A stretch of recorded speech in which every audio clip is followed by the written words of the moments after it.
ഇപ്പോൾ ലാലേട്ടൻ്റെ ഇൻ്റർവ്യൂ കിട്ടുകയാണ്, വന്നിരുത്തിയിട്ട് മെമ്മറി കാർഡ് ഇല്ലാന്ന് പറഞ്ഞ് ഇങ്ങനെ ഇരിക്കേണ്ട ഒരു അവസ്ഥ ആലോചിച്ചു.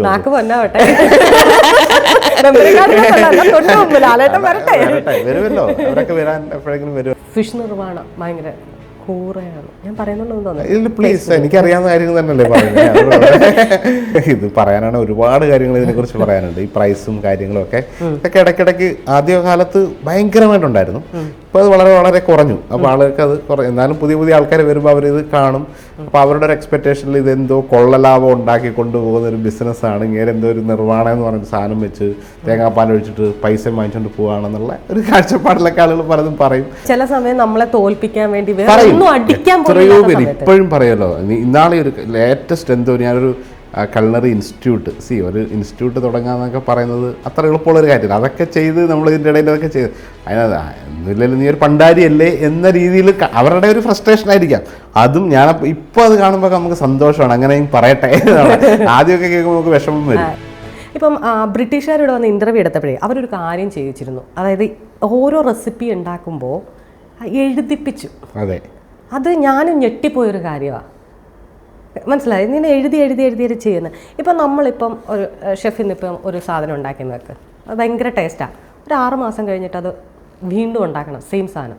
അപ്പോൾ അതെങ്ങനെ മെമ്മറിയിൽ നിന്നായിരിക്കുമോ, അത് എങ്ങനെയായിരിക്കും? ഒരു കുഞ്ഞു സാധനമാണെങ്കിൽ കൂടി തീർച്ചയായിട്ടും ഇതിനകത്തൊരു ട്രെയിനിങ് ഭയങ്കര ഇമ്പോർട്ടൻ്റ് ആണല്ലോ. ഞാനൊക്കെ പഠിച്ച ഈ ചെറിയ ചെറിയ കടകൾ, ഷാപ്പ്, ഇതൊക്കെ പോയി കല്യാണ സദ്യയിലുള്ള ആശാന്മാർ അവരുടെ അസിസ്റ്റ് ചെയ്ത്, അപ്പോൾ ആ ഒരു ഹാർഡ് ലേണിംഗ് ആണ്. ഒരു ഹോട്ടൽ മാനേജ്മെൻറ്റ് സ്കൂളിൽ പോയി പഠിക്കുന്നത് ഒരു തിയറി പഠിച്ച് വരുന്നൊരു സംഭവവും നിങ്ങൾ ഫിസിക്കലി 2000 പേരുടെ സദ്യ ഉണ്ടാക്കുന്ന ആശാന്മാരുടെ കൂടെ പോയി തേങ്ങ തിരിങ്ങുക, പാല് പിഴിഞ്ഞെടുക്കുക, ഇങ്ങനെയൊക്കെയുള്ള, അല്ലെങ്കിൽ ഒരു അവിയലിനുള്ള കംപ്ലീറ്റ് ഒരു 100 കിലോ ചേന ചെത്തി കറക്റ്റ് സൈസിൽ 1 ഇഞ്ച് തെറ്റാണ്ട് കട്ട് ചെയ്ത് ഉള്ള ഒരു എക്സ്പീരിയൻസ് കിട്ടുന്നതും അവിയലിന് 2 ഇഞ്ചിൻ്റെ ചേന കട്ട് ചെയ്യണം എന്നുള്ള റെസിപ്പി വായിച്ച് പഠിക്കുന്നതും തമ്മിൽ ഭയങ്കര വ്യത്യാസമാണ്. അപ്പോൾ ആ ഒരു ഹാർഡ് ലേൺ ചെയ്ത ഒരാൾ, അപ്പം നമ്മളൊരു കറക്റ്റ് ഗ്രൗണ്ട് ലെവലിൽ നിന്നിട്ട് പഠിച്ചിട്ട് പഠിക്കുമ്പോൾ നമുക്കതിനകത്ത് ഭയങ്കര ഒരു ഡൊമെയിൻ എക്സ്പെർട്ട് എന്നൊക്കെ പറയുന്നൊരു സംഭവമാണ് അത്. ആ ഒരു രീതിയിൽ വരുമ്പോൾ നമുക്ക് കുറേ കൂടെ അത് പെർഫെക്റ്റ് ആക്കാൻ പറ്റും. ഭയങ്കരമായിട്ട് നമുക്കത് മെമ്മറിയിൽ നിൽക്കും. ഒരിക്കൽ പോലും എനിക്ക് ആ ലണ്ടനിലെ ഓരോ റെസിപ്പി എന്ന് പറഞ്ഞാൽ നമുക്ക് റെസിപ്പികളെല്ലാം ഒരു ഷെഫിനെ സംബന്ധിച്ചെല്ലാം അറിയാം, മിക്കവാർക്കും അവർക്ക് ഉണ്ടാക്കുന്ന കാര്യങ്ങളെക്കുറിച്ച് ബോധമാണ്. പക്ഷേ എനിക്ക് അതിൻ്റെ മെഷർമെൻറ്റ്, അളവ്, ഈൽഡ്, ആ പാത്രത്തിൽ ഉണ്ടായാൽ എന്താണ്, അതൊക്കെ നമുക്ക് ഇപ്പോഴും ബൈ ഹാർട്ടാണ്. പറയുമ്പോൾ പോലും ലണ്ടനിൽ പോയി. അത് അവിടുന്ന് അങ്ങനെയൊക്കെ ഒരു ട്രെയിനിങ് കിട്ടുമ്പോൾ നമ്മൾ അതിനകത്ത് ഭയങ്കരമായിട്ട് മികവ് പുലർത്താൻ, അപ്പോൾ അതിൻ്റെ ക്വാളിറ്റി എന്താണെന്ന് മനസ്സിലാവും. അത് നമ്മൾ മനസ്സിലാകുമ്പോൾ ആ റിസൾട്ട് കറക്റ്റ് ഒരു പെർഫെക്റ്റായിട്ട് കുറേ കാര്യങ്ങൾ ചെയ്യുമ്പോൾ ഉണ്ടാകുന്ന റിസൾട്ടും മീഡിയോക്കറായിട്ട് ചെയ്താൽ ഉണ്ടാകുന്ന റിസൾട്ടും ഉണ്ട്. ആ റിസൾട്ടിന് എല്ലാവരും ഹാപ്പി ആയിരിക്കും. ഇപ്പോൾ ഒരു മീൻകറി ഉണ്ടാക്കി തരുന്നു, ഒരു മീൻകറി ഉണ്ടാക്കി തന്നാൽ അതിൻ്റെ ഒരു എരിവും പുളിയും ഒരു കറക്റ്റ് ആയിക്കഴിഞ്ഞാൽ ആരാടായാലും നമ്മളൊക്കെ ഇഷ്ടപ്പെട്ടു പോകും. പക്ഷെ അതിനെല്ലാം ഒരു കൃത്യ കണക്കുണ്ട്. ആ കണക്കിൽ വയ്ക്കുമ്പോഴാണ് അത് ഏറ്റവും ബെസ്റ്റായിട്ട് മാറുന്നത്. ആ ബെസ്റ്റിനും അതിൻ്റെ തൊട്ട് താഴെയുള്ള ഒരു 5 ലെയറും അതിൻ്റെ മേലെയുള്ള 5 ലെയറും എല്ലാവർക്കും തിരിച്ചറിയാൻ പറ്റണമെന്നില്ല. പക്ഷേ ആ പെർഫെക്റ്റിലോട്ട് എത്തുക എന്ന് പറയുന്നത് ഈ പറഞ്ഞ പോലെ ഒരു ട്രെയിനിങ് പ്രോസസ്സിലൂടെ നമ്മൾ നേടിയെടുക്കുന്ന ഒരു സ്കില്ലാണ്. അപ്പോൾ അത് ഈ പറഞ്ഞ ട്രെയിനിങ്ങിൻ്റെ കാര്യം പറഞ്ഞു, ലീലയിൽ അപ്ലൈ ചെയ്തപ്പോൾ അവർ പറഞ്ഞത് നീ പഠിച്ചിട്ടില്ലല്ലോ, ഹോട്ടൽ മാനേജ്മെൻറ്റ് പഠിച്ചിട്ടില്ലല്ലോ, അവിടെ നിന്ന് അപമാനിച്ച് വിടുക ചെയ്യുന്നത്. അതൊരു അപമാനമാണ് ലൈഫിൽ. അതായത് ഇത് പഠിച്ചാലാണോ, ഇത് ഹോട്ടൽ മാനേജ് നമുക്ക് എക്സ്പീരിയൻസ് ആണ്. നമ്മളിപ്പോൾ ഒരു എന്താ പറയുക, പുതിയൊരാൾ ഒരു മറ്റേ കലുങ്ക് പണിക്കോ അല്ലെങ്കിൽ ഒരു വീട് പണിക്കോ പോകുന്നത് ആദ്യം ഒരു മൈക്കാർഡായിട്ട് നിന്നാണ് മേസ്ത്രി ആവുന്നത് അല്ലേ. അതിലൊന്നും സർട്ടിഫിക്കറ്റ് വേണ്ട. പക്ഷേ ഈ പ്രോസസ്സിന് സർട്ടിഫിക്കറ്റ് വേണം, അല്ലെങ്കിൽ നമ്മൾ പഠിച്ചിരിക്കണം എന്ന് പറയും. അങ്ങനെ ഇരിക്കുകയാണ് ഈ പറയുന്ന ഏറ്റവും ഇതിൽ നിർത്തുകയും പിന്നീട് അവിടെ നിന്ന് വന്നതിന് ശേഷം ലണ്ടനിലേക്ക് പോകുമ്പോൾ ഇവർക്കിത് അവിടെ ബാധകമല്ല. ഒരു സർട്ടിഫിക്കറ്റ് വാല്യൂ അല്ല. പക്ഷെ നമ്മളിപ്പോൾ എല്ലാവരും പറയുന്നുണ്ട് പിള്ളേരെ നിങ്ങൾ പഠിക്കുക, സർട്ടിഫിക്കറ്റിനാണ് വാല്യൂ ഉള്ളത്, സർട്ടിഫിക്കറ്റ് ആണ് എന്ന് പറയും. പക്ഷെ എന്നെ സംബന്ധിച്ച് ഞാൻ എന്താ പറയുക, ഷെഫിൻ്റെ ഒരു ഇത് വായിച്ചതെന്ന് എനിക്ക് മനസ്സിലായത് സർട്ടിഫിക്കറ്റിന് വാല്യൂ ഉണ്ട്, ഇല്ല എന്നല്ല. പക്ഷേ നമ്മൾ എങ്ങനെ ആളുകളോട് ബിഹേവ് ചെയ്യുന്നു, എനിക്കെന്ത് കഴിവുണ്ട്, അത് ഞാൻ എങ്ങനെ നിങ്ങൾക്ക് മുന്നിൽ പ്രകടിപ്പിക്കുന്നു എന്നുള്ളിടത്താണെന്നാണ് ഞാൻ വിശ്വസിക്കുന്നത്. അങ്ങനെയെങ്കിൽ ഈ 10ാം ക്ലാസ് എന്ന് എപ്പോഴും പറയാറുണ്ട്, ഞാൻ 10ാം ക്ലാസ് വരെ പഠിച്ചിട്ടുണ്ട്. ഞാനത് ഭയങ്കരമായിട്ട് ചോദിക്കണമെന്ന് വെച്ചാൽ, നമ്മൾ ഇത്രയായി, ഇന്നിപ്പോൾ ഷെഫിന് 20ഓളം റെസ്റ്റോറൻ്റായി, ഇതൊക്കെ ആരെങ്കിലും അസൂയ കൊണ്ട് അവൻ എന്നാണെങ്കിലും 10ാം ക്ലാസ് അല്ലേ ഉള്ളൂ, എത്ര റെസ്റ്റോറൻ്റ് ഉണ്ടെങ്കിലും എന്താ ഈ ഒരു ആറ്റിറ്റ്യൂഡ് ആരെങ്കിലും കാണിച്ചിട്ടുണ്ടോ? അത് ഇപ്പം അത് ഇല്ല.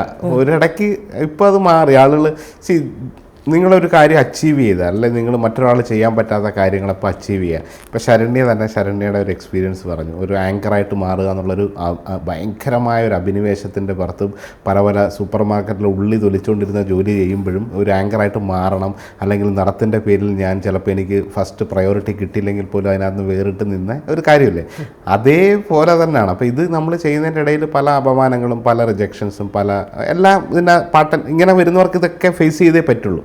അപ്പോൾ ആ രീതിയിൽ പലരും ഇത് പറഞ്ഞിട്ടുണ്ട്. സെയിം ടൈം ഇതിൻ്റെ ഓപ്പോസിറ്റ് സൈഡും ഉണ്ട്. ചില ആൾക്കാരൊക്കെ ഇപ്പോഴും വന്നിട്ട് ഷെഫ് പിള്ളേ എന്നെ ഓരോരുത്തർ വന്ന് ഇപ്പം മീറ്റ് ചെയ്യുമ്പോൾ I got multiple restaurants blah blah blah social മീഡിയയിൽ ഇതുണ്ട്. അവർ വിചാരിക്കുന്നത് ഞാൻ എന്തൊക്കെ PhD ഒക്കെ കഴിഞ്ഞൊരു വ്യക്തിയാണ്, ഭയങ്കര വലിയൊരു ബില്യണിയർ ഫാമിലിയിലുള്ള ഒരാളാണ്, ഞാൻ ബെൻസ് കാറിൽ പോകുന്നത്. അപ്പോൾ ഇതൊക്കെ ഒരു കണ്ടിന്യൂറ്റി ആയിട്ട് സംഭവിച്ച രീതിയിൽ അപ്പോൾ അവരുടെ അടുത്ത് ഇത് പറയുമ്പോൾ അവരാരും വിശ്വസിക്കുന്ന പോലുമില്ല. ചിലർ പറയുമ്പോൾ നിങ്ങളല്ല.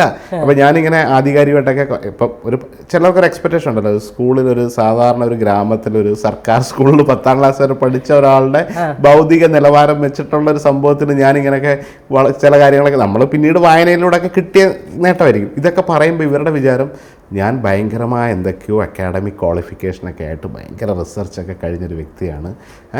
ഇംഗ്ലണ്ടിലൊക്കെ പോയ എല്ലാവർക്കും അറിയാം ഞാൻ ലണ്ടനിലായിരുന്നു, അല്ല ബ്രിട്ടീഷ് സിറ്റിസണാണ്. അവരുടെ ഞാൻ കേംബ്രിഡ്ജിലോ ഇവിടെയൊക്കെ പഠിച്ച് ഭയങ്കര പ്രൊഫഷണലി ഉള്ള ഒരാളെന്ന നിലയിലുള്ള എക്സ്പെക്റ്റേഷനിൽ വന്ന് കാണുന്ന ആൾക്കാരുണ്ട്. ഭയങ്കര റെസ്പെക്റ്റായിട്ട് ഷെഫ് എവിടെയായിരുന്നു, ഏത് യൂണിവേഴ്സിറ്റിയിലാണൊക്കെ പഠിച്ചത്. അന്നേരമാണ് ഇത് രണ്ടും നമ്മൾ കേൾക്കും. അപ്പോൾ ഇത് ഈ പറഞ്ഞ പക്ഷേ ഇപ്പോൾ നേരത്തെ പറഞ്ഞ പോലെ 10ാം ക്ലാസ്സുകാരനാണ് അല്ലെങ്കിൽ ആ ഒരു രീതിയിലുള്ള ആറ്റിറ്റ്യൂഡ് ഇപ്പൊ വലുതായിട്ട് അങ്ങനെ കാണുന്നില്ല. ചില സമയം നമ്മളെ തോൽപ്പിക്കാൻ വേണ്ടി എത്രയോ പേര് ഇപ്പോഴും പറയുമല്ലോ. ഇന്നാളെ ഒരു ലേറ്റസ്റ്റ് എന്തോ ഞാനൊരു കൾണറി ഇൻസ്റ്റിറ്റ്യൂട്ട് ഒരു ഇൻസ്റ്റിറ്റ്യൂട്ട് തുടങ്ങാന്നൊക്കെ പറയുന്നത് അത്ര എളുപ്പമുള്ളൊരു കാര്യമില്ല. അതൊക്കെ ചെയ്ത് നമ്മൾ ഇതിൻ്റെ ഇടയിൽ അതൊക്കെ ചെയ്ത് ഒന്നുമില്ലല്ലോ നീ ഒരു പണ്ടാരിയല്ലേ എന്ന രീതിയിൽ അവരുടെ ഒരു ഫ്രസ്ട്രേഷൻ ആയിരിക്കാം. അതും ഞാൻ ഇപ്പോൾ അത് കാണുമ്പോൾ നമുക്ക് സന്തോഷമാണ്, അങ്ങനെയും പറയട്ടെ. ആദ്യമൊക്കെ കേൾക്കുമ്പോൾ നമുക്ക് വിഷമം വരും. അത് ആക്ച്വലി നമ്മളെ ഒന്നുകൊണ്ടും തളർത്താൻ പറ്റില്ല. കാരണം അസൂയാണ്, അവർക്ക് നമ്മളെ ഒരു രീതിയിലും പറ്റും. പിന്നെ പറ്റാവുന്നത് നമ്മൾക്ക് ഉള്ളത് ഈ 10 ആണെങ്കിൽ 10, അല്ലെങ്കിൽ ഈ പറയുന്ന ഇപ്പം ഇല എടുക്കുന്നതാണെന്ന് പറയുന്ന ഒരു പ്രോസസ്സാണ്. അതാണ് ഞാനിങ്ങനെ ഭയങ്കരമായിട്ട് ആലോചിക്കുന്നത്. ഇതെനിക്ക് ചോദിക്കണം, ഈ ചോദ്യം എനിക്ക് ചോദിക്കണം എന്ന് എനിക്ക് ഭയങ്കരമായിട്ട്. കാരണം നമ്മൾ എത്ര ഉയർത്തിയിലെത്തിയാലും നമ്മൾ അക്സെപ്റ്റ് ചെയ്യാൻ പറ്റാത്ത കുറേ ഇപ്പോഴും ഉണ്ട്. തീർച്ചയായിട്ടും അത് ഞാൻ അംഗീകരിക്കുന്നു. ഇപ്പോഴും അംഗീകരിക്കാത്ത, അല്ലെങ്കിൽ ഇപ്പോഴും നമ്മൾ ചെയ്തതൊക്കെ എന്തോ ഒരു അല്ലെങ്കിൽ എന്തോ ഒരു ഭാഗ്യം കൊണ്ട് കിട്ടിയതാണ്, അല്ലെങ്കിൽ you don't deserve in that എന്ന് വിചാരിക്കുന്ന ആൾക്കാരും നിലവിൽ ഉണ്ട്. അൺഫോർച്ചുനേറ്റ്ലി അതെനിക്ക് ഇപ്പോഴും അറിയാം. ഇപ്പോഴും ഞാനിപ്പോൾ ഇതൊക്കെ ചെയ്തു, അപ്പോൾ നമ്മൾ റെസ്റ്റോറൻറ്റ് ചെയ്തു, അല്ലെങ്കിൽ അതിനെ ഒരു അപ്രിഷ്യേറ്റ് ചെയ്യാനോ, അല്ലെങ്കിൽ കേരളത്തിൽ നമ്മളിങ്ങനെ ഡിഫറെൻ്റായിട്ട് ഇങ്ങനെ ഇത്രയൊരു ഡിഫിക്കൽട്ട് ടൈമിൽ കോവിഡ് പോലത്തെ സമയത്തൊക്കെ ഏറ്റവും സ്ട്രഗിളായ ഒരു സമയത്താണ് ഇതൊക്കെ നമ്മൾ ബിൽഡ് ചെയ്ത് കൊണ്ടുവന്നത്. അപ്പോൾ ഇതിൻ്റെ ഒരു വാല്യൂ, അല്ലെങ്കിൽ നമ്മളിത് ബിസിനസ്സിനേക്കാളുപരി thousands of employment newly create ചെയ്തു. ഇതൊന്നും അപ്രിഷ്യേറ്റ് ചെയ്യാണ്ട് ഇപ്പോഴും ഇയാൾ അങ്ങനെയാണ് എന്നുള്ള രീതിയിൽ അംഗീകരിക്കാൻ പറ്റാത്ത, അല്ല അവർക്ക് അത് ഇപ്പോഴും ഉണ്ട് എന്നുള്ളത് ഭയങ്കര ഒരു യാഥാർത്ഥ്യമാണ്. എനിക്ക് ഏറ്റവും കൂടുതൽ തോന്നിയിട്ട് ഭയങ്കര ഹമ്പിളാണ് ഷെഫ്, ഭയങ്കര ഹമ്പിളാണ്. കാരണം എന്നോട് സംസാരിച്ചപ്പോൾ പോലും ഷർണയുടെ ഇൻ്റർവ്യൂ ഒക്കെ കാണാറുണ്ടെന്ന് പറഞ്ഞാൽ ഞാൻ കിടുങ്ങിപ്പോയി. ഞാൻ അന്നേരം എൻ്റെ ചേച്ചിയോട് ഞാനിങ്ങനെ തമാശയ്ക്ക് ചോദിച്ചു, മൾട്ടിപ്പിൾ ടൈം കാണാൻ ഇനി ആളെ വെച്ചാണോ ചേച്ചി കാണിക്കുന്നത്? നമ്മളെ സംബന്ധിച്ച് നിങ്ങൾക്ക് ഞാൻ പറഞ്ഞു 24 മണിക്കൂർ എനിക്ക് സാറിനുള്ളൂ. ഞാനതിൽ എന്ത് ഉപയോഗിക്കുന്നു, അതെന്തോരം പ്രൊഡക്റ്റീവായിട്ട് ഉപയോഗിക്കുന്നു, അതാണ് ഞാൻ ചിന്തിച്ചത്. അപ്പം നമ്മളെ സംബന്ധിച്ച് ഇത്രയും ഹമ്പിളായിട്ട് ആളുകളോട് സംസാരിക്കുന്നതുകൊണ്ട് തന്നെയാണ്. അതായത് നമ്മളെപ്പോഴും പറയും, കാരണന്മാർ പറയും, മരം എപ്പോഴും ഇങ്ങനെ വിരിഞ്ഞ് ശാഖ തണുത്ത് കൊടുക്കുന്നത് അവർ ആ തണൽ കൊടുക്കുന്നത് അവരുടെ ആ ഒരു വിനയം കൊണ്ട്, അല്ലെങ്കിൽ അത് എത്രയാണെങ്കിലും വേര് അങ്ങനെ താഴേക്ക് പോയാലും മരം അങ്ങനെയാണ് നിൽക്കുന്നതെന്ന് പറയാറുണ്ട്. അതുപോലെ നിങ്ങൾ ഹമ്പിളാണ് ഭയങ്കരമായിട്ട്. അതുകൊണ്ട് തന്നെയാണ് എനിക്ക് തോന്നുന്നു റീസെൻ്റായിട്ട് എവിടെ പരിപാടിക്ക് പോയാലും ഞാൻ നിങ്ങൾ ശ്രദ്ധിക്കുന്ന ഒരു കാര്യം, ഷർട്ടൊക്കെ ഭയങ്കര സിമ്പിളാണ്. കാരണം അത് ചോദിക്കാൻ കാരണം നമ്മൾ ആദ്യം പൈസ കിട്ടിയപ്പോൾ മറ്റേ വുഡ്ലാൻഡ് ചെരുപ്പേ മറ്റേ ഇൻസ്റ്റാൾമെൻറ്റ് മേടിച്ചില്ലേ, അപ്പം ഞാനിങ്ങനെ ആലോചിക്കും, ഞാൻ ബ്രാൻഡ് പ്രോഡക്റ്റ് ഇടുക എന്നുള്ളത്. ബ്രാൻഡഡ് പ്രോഡക്റ്റ് അത് ചിലവർക്ക് അത് ബ്രാൻഡഡ് ആണ്, താൻ കുറച്ചുകൂടെ ബ്രാൻഡഡ് ആണെന്ന് കാണിക്കുന്നവരുണ്ട് ചിലവർ. അതൊന്നുമില്ലെങ്കിൽ പോലും ചിലവരത് കാണിക്കാൻ വേണ്ടി തന്നെ നിൽക്കുന്നുണ്ട്. സോ അവരുടെ ഇടയിൽ എങ്ങനെയാണ് ഇത്ര സിമ്പിളായിട്ട്, ബ്രാൻഡഡ് ഇടുന്നില്ല എന്നല്ല, ഇത്ര സിമ്പിളായിട്ട് ഷർട്ടൊക്കെ ഞാൻ നോക്കുമ്പോൾ ഭയങ്കര ഞാൻ പറഞ്ഞില്ല, സിമ്പിളായിട്ട് പറഞ്ഞാൽ വേറെ ഒന്നും തോന്നരുത്, 200 രൂപയ്ക്ക് അപ്പുറത്തെ കടയിൽ കിട്ടുമല്ലോ എന്നുള്ളൊരു ഫീൽ വരെ തോന്നിക്കുന്ന സാധാ, അതെങ്ങനെയാണ് നിൽക്കാൻ പറ്റുന്നത്? അല്ല, ബീയിങ് ഹമ്പിളായിട്ട് നിൽക്കുന്ന അതൊരു അതൊരു എനിക്ക് എപ്പോഴും പറയാനുള്ളതെന്ന് വെച്ചാൽ നമ്മളൊരു ഹമ്പിളായിട്ട് നിൽക്കുക എന്ന് പറയുന്നത് അത്ര എളുപ്പമുള്ളൊരു കാര്യമല്ല. അത് കറക്റ്റ് ഒറിജിനലായിരിക്കണം. നിങ്ങൾക്കത് ഫേക്ക് ചെയ്തിട്ടൊന്നും ചെയ്യാൻ പറ്റില്ല. അത് കുറച്ച് നാളുകൾ മാത്രമേ ഉള്ളൂ അയ്യോ ഞാൻ ഭയങ്കര അതിവിനയമാണ് അല്ലെങ്കിൽ അതിവിനയം കാണിക്കുന്നതാണ് കൃത്രിമമായിട്ട് എന്നൊക്കെയുള്ള ആളുകൾക്ക് തോന്നാം. അത് നാച്ചുറലി നമുക്ക് വന്നാൽ അത് വളരെ നല്ലതാണ്. അപ്പം എൻ്റെ ഒരു കാര്യത്തിൽ നേരത്തെ പറഞ്ഞ പോലെ എനിക്ക് കിട്ടിയതിൽ ഞാൻ ഭയങ്കര ബ്ലസ്ഡ് ആയിട്ടുള്ള ഒരാളാണ്. ഞാൻ ഭയങ്കര അപ്പം അങ്ങനെ വരുന്ന ഒരാൾക്ക് നമുക്ക് കിട്ടിയതൊക്കെ എന്തോ ഒരു അനുഗ്രഹം കൊണ്ട് കിട്ടിയതാണ്. നമ്മുടെ പ്രയത്നം ഉണ്ടെങ്കിൽ പോലും അത് കിട്ടണമെന്ന് നിർബന്ധമില്ല. എന്നെക്കാട്ടിൽ ഏറ്റവും ടാലൻ്റ് ആയിട്ടുള്ള ഷെഫ്മാരെ എനിക്കറിയാം. നന്നായിട്ട് പഠിച്ച, നന്നായിട്ട് കമ്മ്യൂണിക്കേഷൻ സ്കിൽസ് ഉള്ള അല്ലെങ്കിൽ നല്ല പ്രൊഫഷണൽ നോളജുള്ള എത്രയോ ഷെഫ്മാരുണ്ട്. ഈ ഒരു മേഖലയിലുള്ളവരെ പോലും എനിക്ക് വ്യക്തമായിട്ട് പേഴ്സണലി അറിയാവുന്ന ഒത്തിരി ആൾക്കാരുണ്ട്.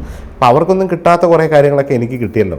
അപ്പോൾ അത് വെച്ച് നോക്കുമ്പോൾ നമ്മൾ ഹമ്പിൾ ആവുക എന്നുള്ളത് ഒരു മിനിമം നമ്മൾ അതിന് കൊടുക്കേണ്ട ഒരു കാര്യമായിട്ടാണ് എനിക്ക് തോന്നുന്നത്. അപ്പം അങ്ങനെ ഒരു രീതിയിൽ ഞാൻ കുറച്ച് ഷെഫ് എന്ന് പറഞ്ഞൊരു ബ്രാൻഡ് തന്നെയാണ്.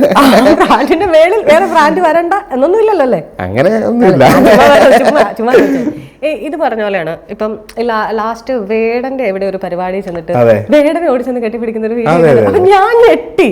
ഞാൻ കാണുന്ന വീഡിയോയിലൊക്കെ സാധാരണക്കാരോട് അതാണ് ഞാൻ ഇങ്ങനെ ചോദിക്കുന്നത്. വേടൻ ഞാനൊരു എക്സാമ്പിൾ പറഞ്ഞതേ ഉള്ളൂ. നമ്മളെങ്ങനെയാണ് അവിടെ ഈ പറഞ്ഞ പോലെ തന്നെ നമ്മൾ ഇങ്ങനെയാണ്, അല്ലെങ്കിൽ നമ്മൾ വീടിനകത്ത് ഇങ്ങനെയാണ്, പക്ഷെ നമ്മൾ വേറെടുത്ത് ചെല്ലുമ്പോൾ ഷെഫ് പിള്ള എനിക്കൊരു ബ്രാൻഡുണ്ട് സൂക്ഷിക്കണം എന്നുള്ള നമുക്കൊരു ഇതില്ലേ? അവിടെ എങ്ങനെയാണ് പിന്നെ ഇത്ര നോർമൽ ആവാൻ പറ്റുന്നത്?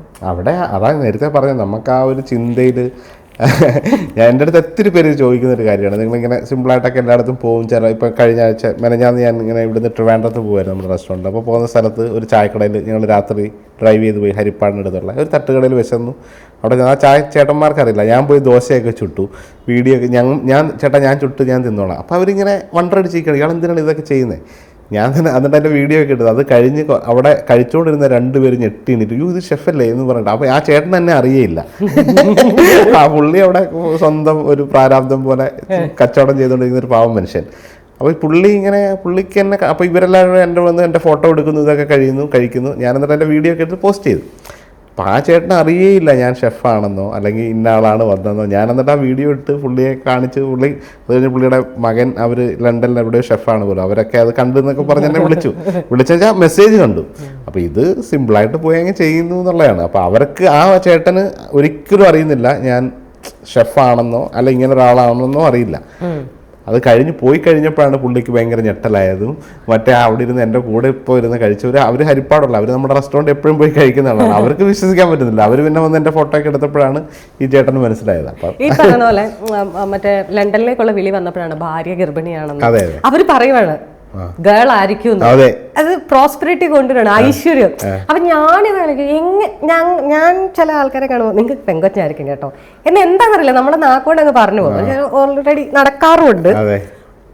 ആ ഒരു ഇതില്ലേ, ഇപ്പം മോള് ഐശ്വര്യ എന്നുള്ളൊരു പേര് വിട്ട് മോളും മോനും എല്ലാം കൂടി ആയി നിങ്ങൾ ഈ പറയുന്ന പോലെ ഐശ്വര്യം കൊണ്ട് നിങ്ങൾ ലണ്ടനിൽ നിൽക്കുമ്പോഴാണ് അല്ലെങ്കിൽ ഇംഗ്ലണ്ടിൽ നിന്ന് നിങ്ങൾ എല്ലാം കഴിയുമ്പോഴാണ് കേരളത്തിലേക്കൊരു തിരിച്ചുവരവ്. അപ്പം ഇങ്ങനെ ഫാമിലി നമുക്കതൊരു വലിയ ഇമ്പോർട്ടൻ്റ് ആണ്. കാരണം നമ്മൾ ഇന്ന് ജീവിക്കുന്ന സാഹചര്യത്തിൽ നമ്മളിപ്പോൾ ഇന്ന് 10 രൂപയ്ക്കാണ് ചെയ്യുന്നതെങ്കിൽ നാളെ 100 രൂപയ്ക്കാണ് നമ്മുടെ ജീവിത സാഹചര്യം 100 രൂപയുടെ അടുത്തേക്കുള്ളത് മാറും.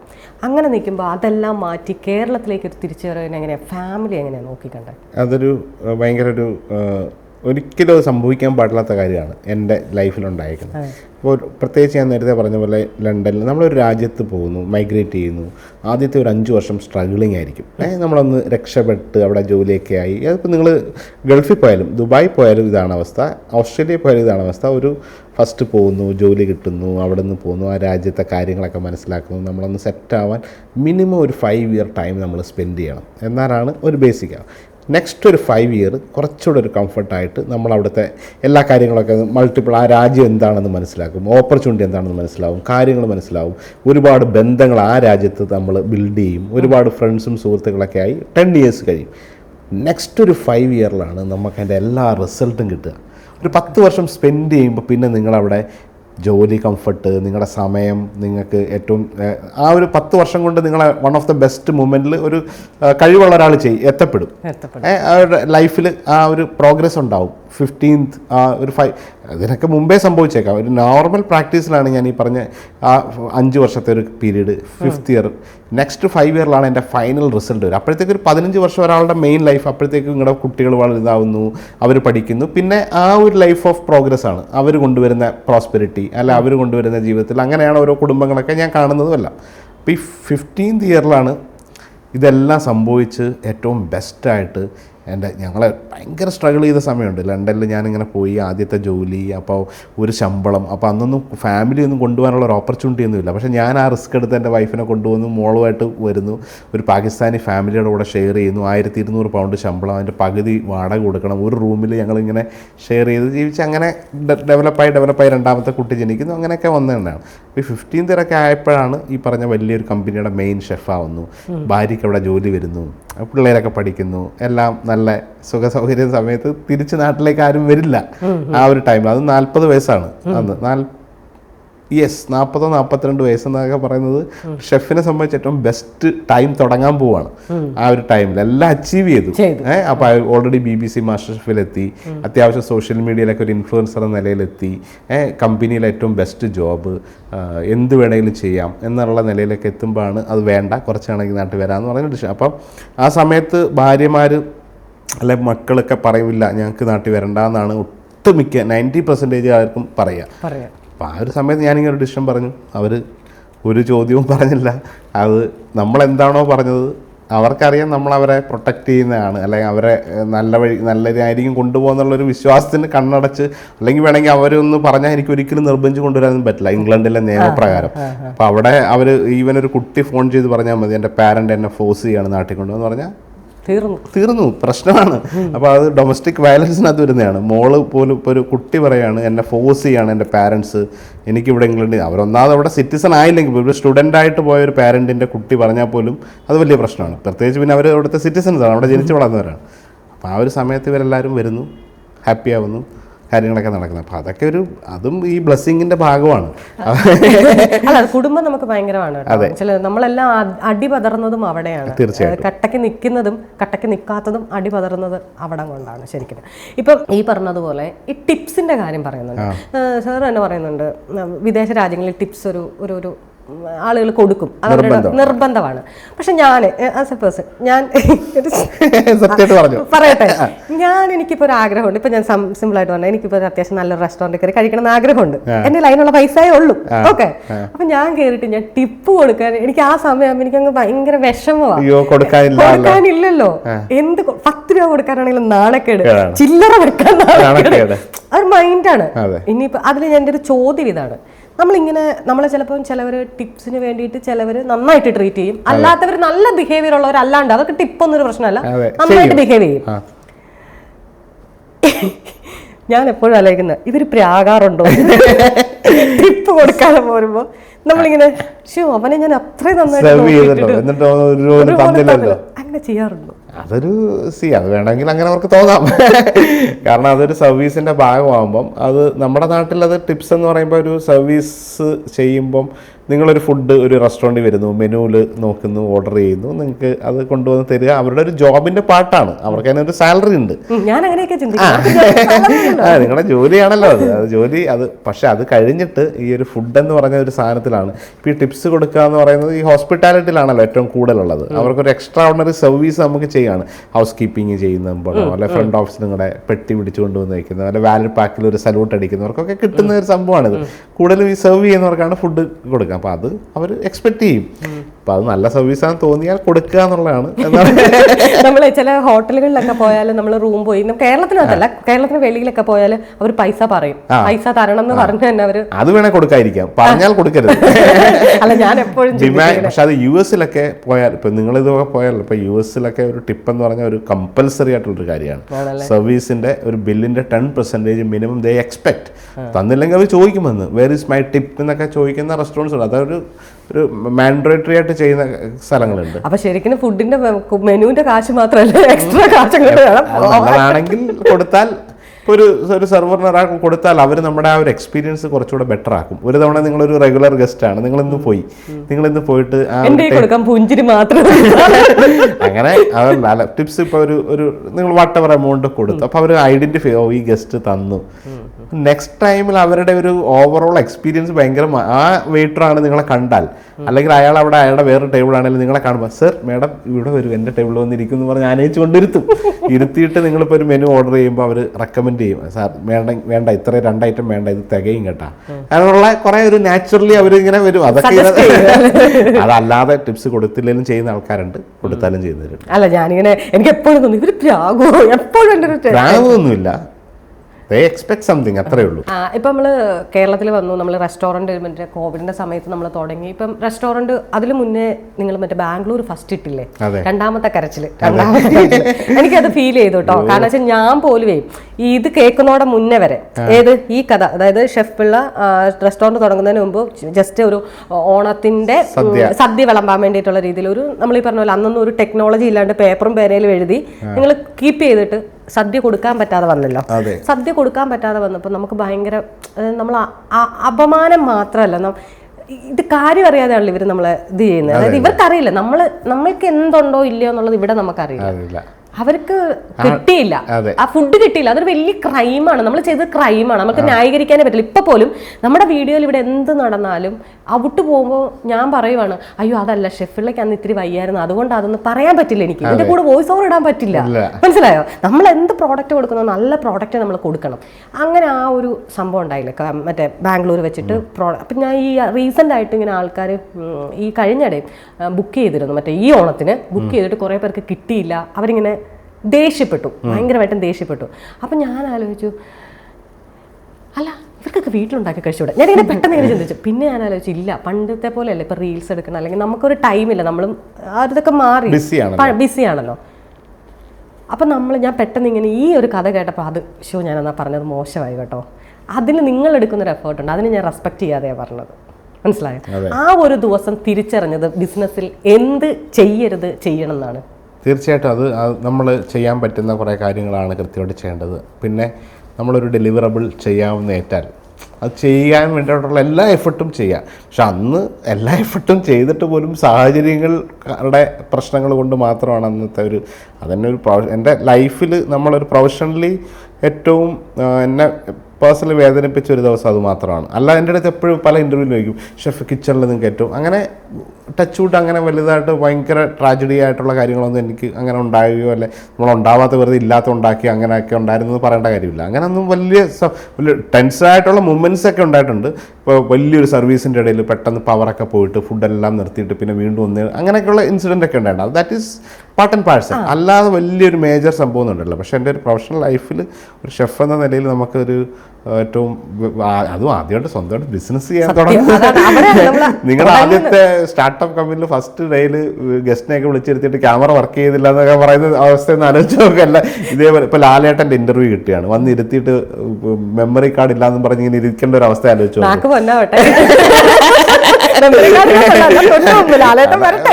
വരുമല്ലോ, അവരൊക്കെ വരാൻ എപ്പോഴെങ്കിലും വരുമല്ലോ.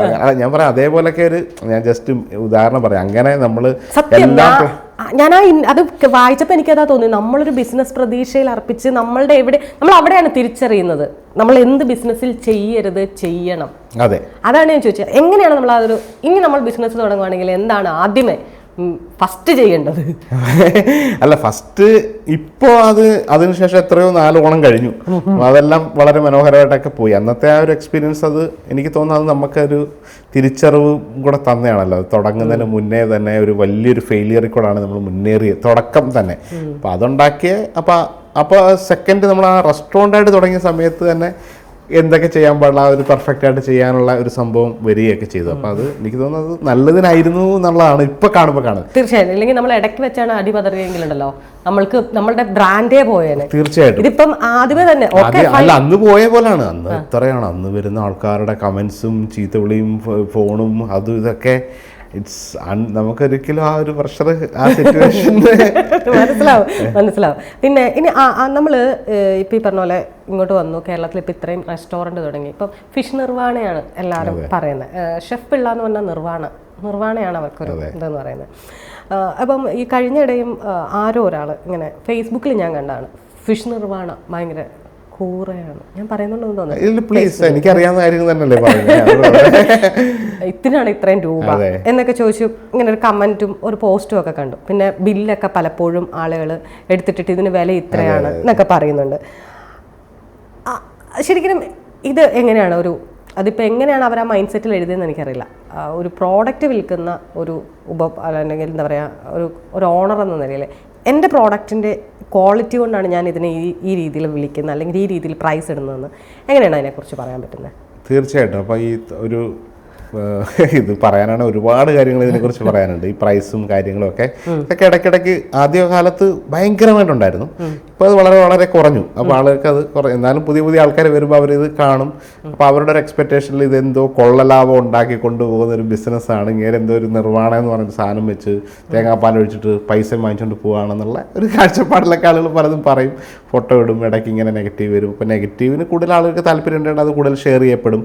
എത്രയോ നല്ല അപ്രിഷ്യേറ്റ് ചെയ്ത് എത്രയോ ആൾക്കാരുടെ നല്ല സംഭവം അതൊന്നും ആരും അധികം കാണുമൊന്നുമില്ല. അതിൻ്റെ ഒരു അതർ സൈഡ് ഓഫ് ബിസിനസ്സിന് അത് നമ്മൾ മനസ്സിലാക്കേണ്ടതാണ്. നമുക്ക് കുറച്ചൊരു ഹൈപ്പ് ഉണ്ട് എന്നുള്ളൊരു യാഥാർത്ഥ്യമാണ്. ഷെഫ് പിള്ളേ അല്ലെ അതൊക്കെ വെച്ചിട്ട് ആളുകൾ എക്സ്പെക്റ്റേഷൻ ഉണ്ട്.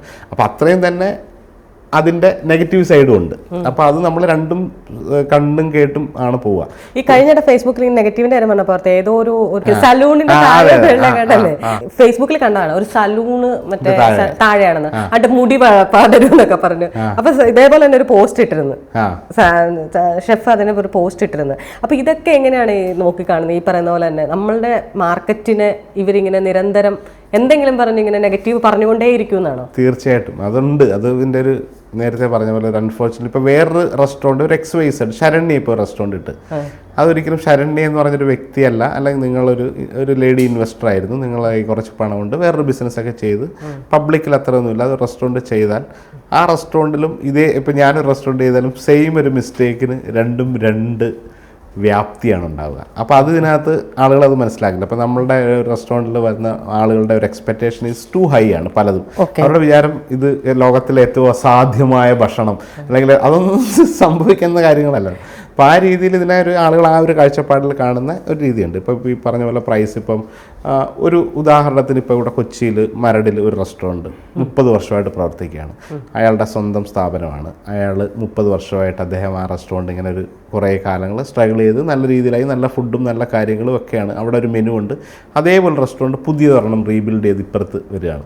അപ്പോൾ പുതിയ ഒരാൾ ചെയ്യുമ്പം അയാൾ അതിനെ ബിൽഡ് ചെയ്യുന്നു, അതിൻ്റെ കാര്യങ്ങളൊക്കെ ചെയ്യുന്നു, പുതിയ സ്റ്റാഫിനെ റിക്രൂട്ട് ചെയ്യുന്നു, സാധനങ്ങൾ വാങ്ങിക്കുന്നു. അവിടെ ഒരുപക്ഷെ റെൻറ്റ് ചിലപ്പം ഇതിൻ്റെ എത്രയോ ഇരട്ടിയായിരിക്കാം. അവിടെ വർഷങ്ങളായിട്ട് അയാളുടെ കൂടെ ജോലി ചെയ്ത ഒരു ലോയൽറ്റിയിലുള്ള കുറേ സ്റ്റാഫായിരിക്കും ആദ്യത്തെ സ്ഥാപനത്തിലുണ്ടാവുക.